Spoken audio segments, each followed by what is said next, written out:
Olá pessoal, quem tem idoso em casa já sabe que a pele deles é muito frágil e muito mais sensível do que a nossa.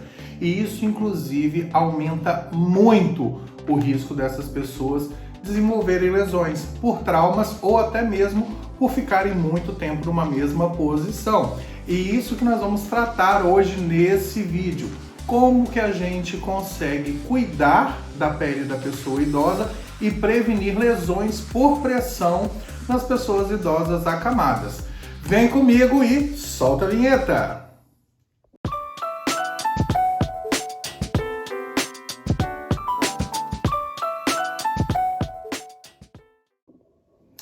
Isso mesmo, pessoal. Eu sou Sandro Calef, enfermeiro gerontologista, especialista em saúde do idoso, e nesse bate-papo hoje aqui no canal Envelhecitude nós vamos falar um pouquinho sobre como evitar as lesões por pressão, que a gente chamava antigamente de escara, depois mudou o nome para úlcera por pressão e hoje a gente está chamando tecnicamente de lesão por pressão.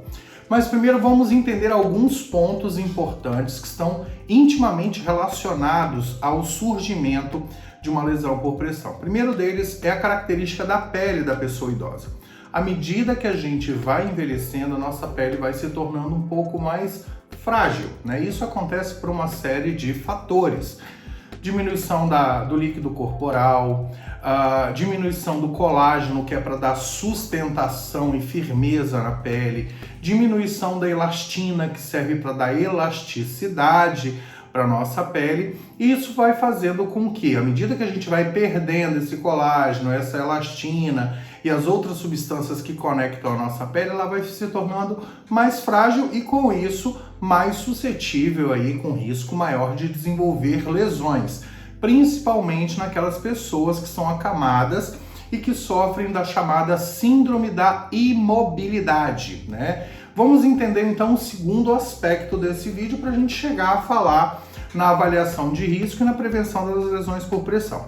Então, o primeiro é a imobilidade. O que é? É quando uma pessoa ela tem limitações, né, de pequenas a extremas, de se mover e de se locomover e acabam precisando ficar acamadas, né? Vão ficar aí a maior parte do dia deitadas na cama ou sentadas numa cadeira de rodas, né, por causa da sua dificuldade de mobilização. E nos idosos isso tem um risco um pouco mais elevado, né? Principalmente aqueles idosos que não têm uma saúde plena, uma boa qualidade de vida, que não tem força muscular, que foi perdendo musculatura por causa da sarcopenia, vai fazendo com que cada vez mais eles diminuam a sua capacidade de mobilidade e isso, inclusive, pode afetar até ele se mexer na cama, né? Fazendo com que ele fique longos períodos na mesma posição, aumentando o risco aí de lesão por pressão. Cabendo então ao familiar ou ao cuidador fazer essa mobilização no leito. Então isso é muito problemático quando a gente junta a imobilidade na cama ou imobilidade na cadeira com o excesso de posição na mesma...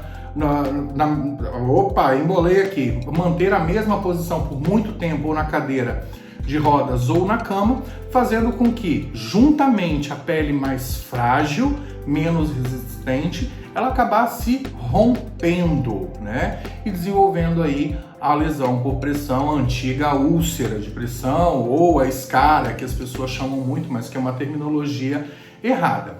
Mas, de princípio, o que a gente pode fazer quando nós temos uma pessoa idosa acamada e a gente quer evitar que surjam lesões na pele dela?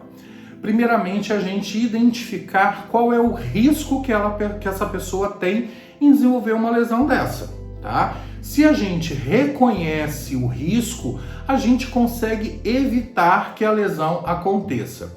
Então, dentro da enfermagem, nós temos algumas escalas que utilizamos para predizer o risco de desenvolvimento de lesão em uma pessoa que ainda não tem, né? As principais são a escala de Braden, a escala de Norton e a escala de Waterloo, né? Eu, particularmente, utilizo muito para identificar o risco do surgimento de lesão por pressão em pessoas idosas a escala de Braden, tá? É uma escala que foi desenvolvida por uma enfermeira norte-americana chamada Barbara Braden, que estudou por longos anos os riscos que as pessoas tinham de desenvolver lesão estando imobilizadas em cadeira ou na cama, né? E fez um estudo grandioso que serve para a gente até hoje para predizer o risco de desenvolver lesões por pressão. Então, a escala de Braden, ela avalia alguns elementos muito importantes que possam elevar, na verdade, o risco de desenvolver lesão. Uma delas é a percepção sensorial. Como que essa pessoa percebe que a pressão dela, a pressão, né, da pele contra a cama, né, envolvendo aí os ossos pressionando isso como se fosse um biscoito recheado, né? Aqui a gente tem o colchão, aqui a gente tem a pele, né? E aqui a gente tem os ossos comprimindo essa pele contra o colchão. E a gente, quando é saudável, percebe que essa pressão está aumentando e a gente muda de posição, né? Até mesmo dormindo, a gente dorme numa posição e acorda no outra, né? Porque a nossa percepção sensorial permite que a gente identifique que aquela área já está sofrendo uma pressão por muito tempo e que precisa ser avaliada.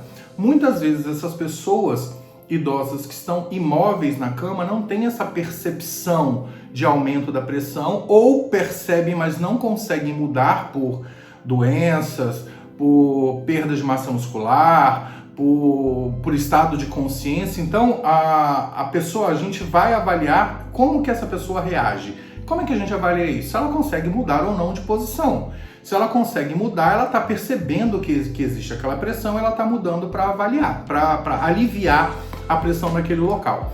Outro ponto que a gente precisa olhar com carinho e atenção, utilizando a escala de Braden, é a umidade da pele, né? Se a pele está muito molhada, tá? Isso pode estar relacionado ao excesso de roupa, a fralda molhada de xixi ou de cocô, o suor da pele. Então, o que a gente vai ver? Se essa pele fica muito molhada, completamente molhada, ou às vezes ela fica molhada. Então, quanto mais molhada essa pele fica e por mais tempo ela permanece molhada, maior vai ser o risco de tornar a pele mais frágil ainda do que ela já é. Então a gente precisa aí dessa forma controlar essa umidade da pele dessa pessoa que está imobilizada ou acamada ou cadeirante. Outro ponto importante na escala de Braden que ela traz é a capacidade de atividade dessa pessoa. Se ela é uma pessoa que é acamada, fica praticamente o dia todo na cama, se ela consegue sair da cama para a cadeira, se ela é uma pessoa cadeirante que fica quanto tempo na cadeira, na mesma posição, se ela consegue andar um pouco, se ela não consegue andar. Então esse nível de atividade também é importante para a gente avaliar, porque se ela consegue sair da cama, se ela consegue sair da cadeira, se ela consegue andar um pouco, ela já fica menos tempo submetendo a pele a uma determinada pressão, tá? O outro ponto que a gente vai avaliar é a questão da imobilidade e da mobilidade. Se essa pessoa é imóvel na cama, se essa pessoa tem uma limitação, ela consegue se mexer, mas mexe pouco. Por exemplo, ela está deitada de costas, ela só vira um pouquinho ou ela consegue virar de lado completamente? Se ela consegue só virar um pouquinho, ela tem uma limitação de mobilidade. Se ela não consegue se mexer na cama, ela é totalmente imóvel, tá? Outro elemento importante na escala de Braden é a capacidade de alimentação, que a gente avalia a nutrição dessa pessoa. Se é uma pessoa que está bem nutrida, se ela está em risco nutricional ou se ela está desnutrida. Então, quanto menor a qualidade nutricional dessa pessoa, maior é o risco dela desenvolver uma lesão por pressão, ela estando acamada ou estando cadeirante. E o último ponto que a escala de Braden avalia, que eu avalio também nesses pacientes idosos acamados, é a questão da fricção e do cisalhamento. Mas o que é isso, Sandro?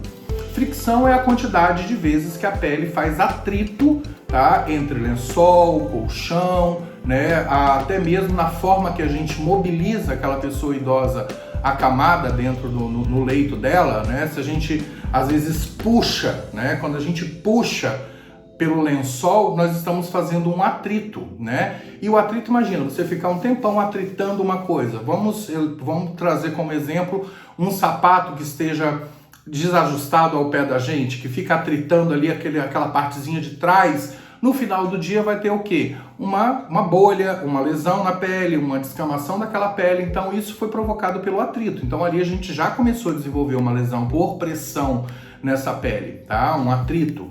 E o cisalhamento é o quê? A deformidade, né? Quando a pele fica deformada.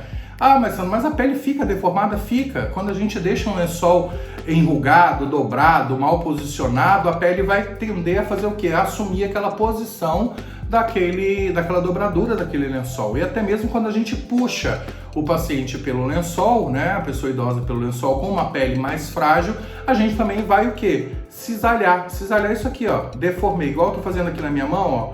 Eu deformei a pele, então ela está deformada desse jeito. Isso tudo vai diminuir quando isso tudo está envolvido, né? A percepção sensorial, a umidade da pele, o nível de atividade, a mobilidade, a nutrição, fricção, cisalhamento, envolvem-se todos, vai fazer com que o risco de desenvolver lesão esteja muito aumentada. E dentro dessa escala existem notas que a gente consegue avaliar para saber se a pessoa tem nenhum risco, né? Se ela tem risco nenhum ou se ela tem um risco muito alto. Então a escala vai ser pontuada aí até 23, onde a pessoa que pontua entre 19 e 23 não tem risco, um risco baixo de 15 a 18, risco moderado, né, de 13 a 14 pontos, um risco muito alto de 10 a 12, ou um risco alto, desculpa, de 10 a 12, ou um risco muito alto de 6 a 9, né? Então, a gente, através da utilização dessa escala, olhando, né, a pessoa idosa como um todo e analisando esses critérios da escala de Braden, a gente vai conseguir identificar exatamente onde está acontecendo o risco. E se a gente conhece o risco, a gente consegue evitar que uma situação desagradável, como o surgimento de uma lesão, aconteça. Eu vou até deixar aqui na descrição o link para vocês acessarem a escala de Braden, a escala de Norton e a escala de Waterloo, né, para vocês se familiarizarem, ver qual a que vocês mais se adaptam. Eu prefiro muito a escala de Braden, né? Eu vou deixar aqui, vou aproveitar e mostrar para vocês aqui na tela, de acordo com o produtor, na hora que ele for editar o vídeo, vocês vão estar vendo a escala de Braden aqui na tela, tá? Para vocês se familiarizarem também. E com isso, a gente identificando o risco, a gente consegue prevenir, tá?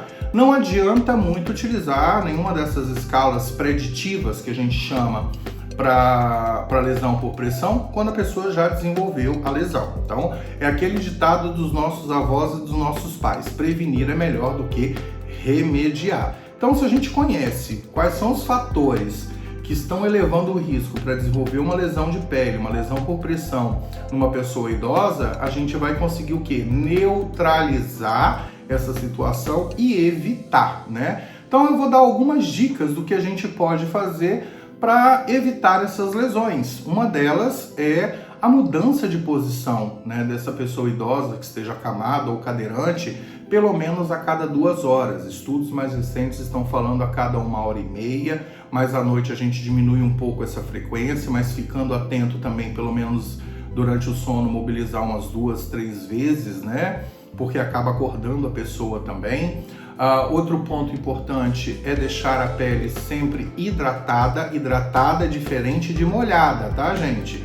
Hidratada, preferindo um creme, tá? Ao invés de óleo. O óleo, por incrível que pareça, que a gente vê muita gente falando no óleo de girassol, ele não protege tanto a pele, porque ele acaba não se absorvendo tão bem, tá? Ele é um óleo vegetal, nós somos células animais, né? Então ele cria uma superfície ali que não vai absorver e não vai hidratar. Hoje, as melhores opções que temos são cremes, né? Principalmente os cremes à base de leite, à base de aveia, porque eles são cremes que conseguem nutrir a pele, tá? Se tiver um colágeno também nessa pele, nesse creme, também é bacana. A aveia, o leite, eles conseguem manter uma nutrição associada ao colágeno do creme. Ele vai ajudar a ter uma firmeza na pele melhor, tá? Então é uma quantidade que não é para deixar o idoso lambrecado, lambuzado, mas uma camada que permita uma proteção de pele e que permita a hidratação. A alimentação também é muito importante, né? Porque a partir do momento que aquela pessoa idosa, ela está bem alimentada, ela consegue levar mais nutrientes para a pele, mais células de defesa, e fazendo com que essa pele ela fica protegida, né, e menos exposta ao risco de desenvolvimento de lesão. Para aqueles que são acamados também existem soluções muito bacanas, que são os tipos de colchão, tá? Existe aí uma controvérsia muito grande, eu já venho descontinuando a indicação e o uso do colchão caixa de ovos, né, que é o chamado tecnicamente de colchão piramidal, porque ele não tem uma densidade suficiente para manter a pessoa flutuando, porque a ideia de um colchão especial é manter a pessoa flutuando, diminuindo a pressão em determinadas áreas e fazendo com que o ar circule, diminuindo inclusive o suor e a umidade, né? Então, quando deita, aquelas piramidezinhas que parece a caixinha de ovo acaba se afundando e ele não tem tanta funcionalidade. O que eu indico hoje, basicamente, é o colchão pneumático, né? Eu vou pedir para o produtor botar aqui na tela para vocês verem o colchão pneumático, né? É um colchão que ele tem um controle de entrada de ar e de pressão de ar dentro do colchão, ele é impermeável, né? E mantém, de acordo com que o colchão percebe através dos seus sensores, que aquela determinada região está submetida a uma pressão muito grande por muito tempo, ele insufla um pouco mais de ar, leva menos ar para outro canto, então ele fica em mobilidade. Ele é um colchão que é ligado por um compressor de ar, conectado a uma tomada de energia, que ele fica silenciosamente, tá? Ele não faz barulho, mantendo e regulando pressão. Então isso é muito importante, né? A mudança de posição, um colchão adequado, manter a pele hidratada, manter a alimentação adequada, a hidratação oral também, a ingestão de líquidos é muito importante, tá? Para manter a pele hidratada e não deixar a pessoa que usa fralda, né, o idoso que usa fralda, molhado por muito tempo. Percebeu que tem xixi ou tem cocô nas fezes, vamos trocar a fralda, vamos limpar, vamos lavar com aguinha e com sabonete líquido, que também é outro ponto importante para a proteção de pele.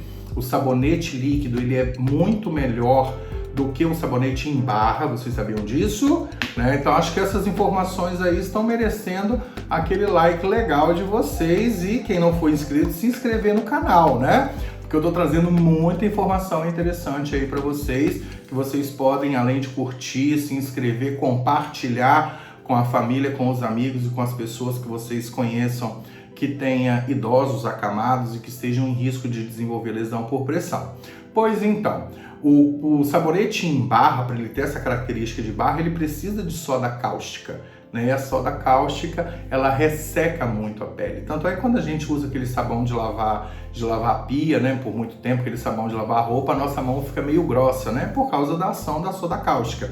E o sabonete líquido, ele não tem soda cáustica, ele tem glicerina, né? Ele mantém uma hidratação, né? Ele mantém um sabonete mais confortável e que não vai agredir a pele dessa pessoa idosa. Então, é outra dica importante aí no cuidado para prevenção das lesões na pele da pessoa idosa. Então, o cuidado ele é fundamental, ele é essencial, né? A gente já tem um problema para administrar, que é a pessoa acamada. A gente não quer surgir outro problema para administrar dentro do problema originário, que é uma lesão por pressão. Então, essas práticas que a gente vai cuidar, que a gente vai ter com a pessoa acamada, no caso do nosso bate-papo aqui, a pessoa idosa acamada, vai fazer com que gere conforto, qualidade de vida, menos dor, porque uma lesão dessa causa muita dor, desde a lesão superficial, quando a pele está descamando, até aquelas lesões mais profundas que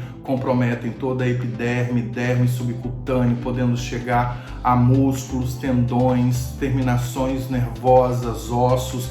Então isso dói bastante, tá? E é trabalhoso demais para o cuidador, para o familiar, abordar um paciente que já tem uma ferida nesse tamanho. Então, pessoal, era isso aí que eu queria trazer para vocês aqui nesse vídeo novo do Envelhecitude. Se você curtiu, deixa seu like. Se não se inscreveu, se inscreva. Ativa o sininho para você receber notificações de quando chega vídeo novo, porque todo domingo, meio-dia, tem vídeo novo sendo publicado no canal Envelhecitude. Me siga também nas redes sociais, né? No Instagram, @Envelhecitude, no Facebook também Envelhecitude. Então, pessoal, é isso aí. Um beijo no coração e um excelente envelhecimento pra gente.